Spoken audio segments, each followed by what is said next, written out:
India Pakistan problem solve అయిపోయింది అనుకున్నాం sir, Kashmir problem solve అయిపోయింది అనుకున్నాం సార్. ఇప్పుడు రేపు పాకిస్తాన్ ఆయుధాలు కొంటుందా సార్?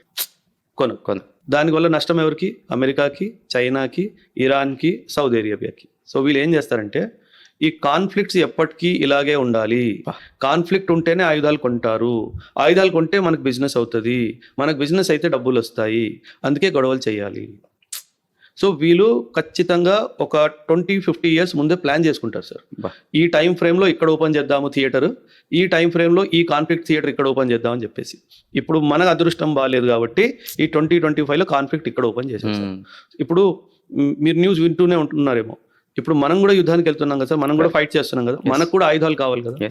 ఇండియా ఆల్సో కంప్లీట్గా ఆయుధాలు మనం ప్రొడ్యూస్ చేయట్లేదు సార్. రష్యా నుంచి, ఇజ్రాయెల్ నుంచి, అమెరికా నుంచి, ఫ్రాన్స్ నుంచి అలా మనం కూడా కొనుక్కుంటున్నాం. సో వీళ్ళు కూడా ఏం కోరుకుంటారు? ఈ యుద్ధం ఆగాలని కోరుకుంటారా సార్? ఎవరైనా కోరుకోరు. యుద్ధం నడుస్తేనే కదా వాళ్ళకి డబ్బు వచ్చేది. సో క్యాపిటలిస్ట్ ఎలా అంటే సార్, ఒకడు చనిపోయినా వాడు డెడ్ బాడీతో కూడా బిజినెస్ చేయాలి అన్న మైండ్ సెట్తో ఉంటాడు.